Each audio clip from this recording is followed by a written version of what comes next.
Asia के सबसे बड़े हाथ की ज्वेलरी के मार्केट में जो सर्राफा कारोबारी हैं वो बेहद परेशान हैं, क्योंकि 50 ऐसी घटनाएं हो चुके हैं कि जो बंगाली कारीगर हैं वो इनका सोना लेकर भाग चुके हैं। क्या पूरा मामला है, क्यों ये लोग एसएसपी से मिले हैं, और ये वो लिस्ट है जिस लिस्ट में यहाँ 50 से ज़्यादा उन घटनाओं का जिक्र किया गया। इन्हीं से हम बात कर लेते हैं। मेरठ बुलियन ट्रेडर एसोसिएशन के पदाधिकारी हैं, महामंत्री हैं विजय आनंद जी। विजय आनंद जी, ये लिस्ट आप लेकर आए हैं, कितनी इसमें घटनाएं हैं और कितने करोड़ का सोना अब तक बंगाली कारीगर ले गए हैं?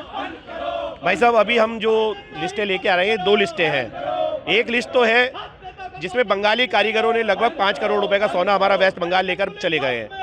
दूसरा है इसमें 52 केस लगभग, जिसमें 52 केस हैं, जिसमें हमारे विभिन्न सराफा व्यापारियों के साथ ये घटनाएं हैं। हमारा इसमें कहना है कि जो 52 केस हैं इसमें लगभग 20 करोड़ रुपए मूल्य का हमारा सोना या हमारी धातु गई हुई है, जिसमें ईरानी गिरोह, बंगाल लेकर भागा जाना, छिनैती, डकैती, लूट, ठगी आदि की घटनाएं हैं। इसी प्रकार से हमारे जो वो हैं, क्या नाम है, बंगाली कारीगर जो सोना लेकर भागे, अगर यहाँ से हमारी पुलिस मेरठ की अगर वहाँ पर जाती है पश्चिम बंगाल, तो वहाँ की पुलिस उसको सहयोग नहीं करती। पश्चिम बंगाल की सहयोग बिल्कुल भी पुलिस उसको सहयोग नहीं करती, और हमारी पुलिस औपचारिकता मात्र करके वहाँ से वापस आ जाती है, जैसे कबड्डी में पाला छूकर वापस भागना होता है। इस प्रकार से हमारी चीज़ें होती हैं। एक चीज़ और इसमें जो हमारे को गंभीरता के साथ लगती है, जिसका हमने मांग करी कि भाई या तो इसके लिए स्पेशल फोर्स बना दे और विशेष अधिकार देकर उसको भेजे कि वहाँ के थानों से के माध्यम से रिकवरी हो सके। वहाँ पर देखा यह जाता है कि वहाँ की लोकल पंचायत या वहाँ का कोई भी लोकल छुटभैया नेता इतना प्रभाव रखता है कि थानेदार भी उसके आगे नतमस्तक हो जाता है। वहाँ पर हमारे माल की रिकवरी नहीं होती है। पूरी तरीके से हम हताश और निराश है पश्चिम बंगाल को लेकर, और हम तो कहते हैं जिस इस पर विभिन्न स्तरों पर जो मांग उठ रही है राष्ट्रपति शासन की, कि ये मांग बिल्कुल सही है। पश्चिम बंगाल के अंदर लॉ एंड ऑर्डर नहीं है।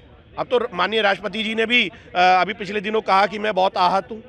हमारे भारत की राष्ट्रपति अगर इस बात को कह रही हैं तो बहुत बड़ी बात है।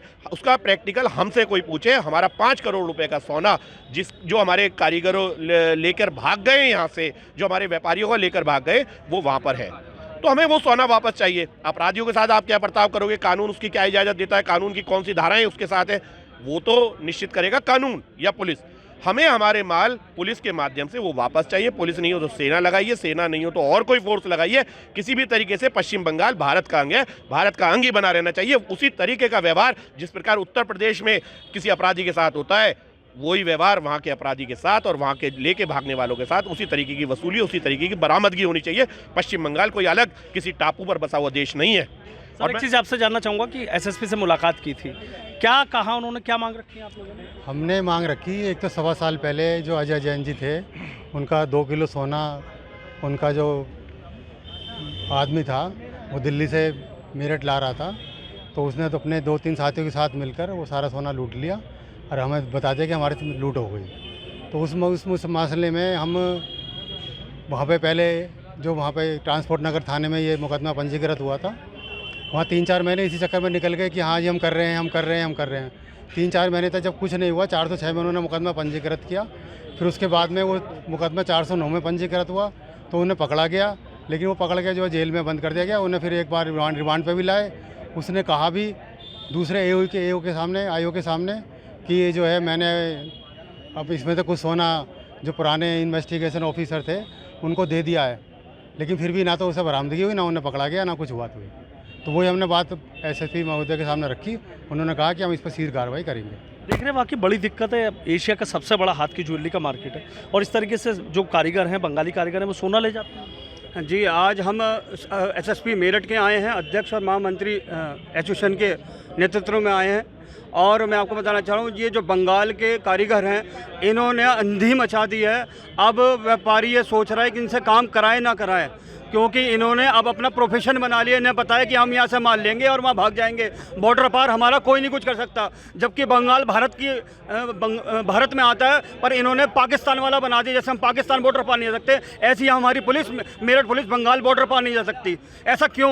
व्यापारी का उत्पीड़न हो रहा है, करोड़ों रुपये एक नंबर से लूट हो रही है, पुलिस प्रशासन मदद कर रहा है। क्या हो गया इस जिले को, मेरठ जिले को? उत्तर प्रदेश के मुख्यमंत्री जो बड़े बड़े दावे करते थे, जीएसटी जैसी उन्होंने अपनी तमाम सेवाएं लगाई थी, सोने के ऊपर और ये दे रहे हैं सराफे व्यापारी, फिर इसके बाद क्यों व्यापारियों के साथ, सराफे व्यापारियों के साथ ऐसे हो रहा है? ऐसा हो रहा है, क्या लग रहा है आपको? लग रहा है आज एसएसपी से मिले हैं, आश्वासन मिला है कि बिल्कुल, एसएसपी साहब ने हमें आश्वासन दिया है कार्रवाई करेंगे, लेकिन आपने भी एक पूर्व में घटना देखी अभी 4 दिन पूर्व भिवाड़ी में कमलेश ज्वेलर्स के यहाँ क्या आतंकी हमले की तरह उनका माल लूटा गया, गोली मारी गई। तो हम इस मुद्दे को लेकर भी यहाँ मिले हैं कि जो सराफा व्यापारी हैं इनके शस्त्र लाइसेंस तत्काल इन्हें शस्त्र लाइसेंस दिए जाएं, ताकि ये अपने आप को सुरक्षित महसूस कर सके और सामने वाले को भी पता है कि इसके पास बंदूक है, अगर इसने रख रखी है तो चलाना भी जानता है। सर एक बार और आपसे जानना चाहूँगा, पूरा थोड़ा सा एक आंकड़ा बताना, कितना माल ले गए हैं और कितने करोड़ का है, कितना सोना का?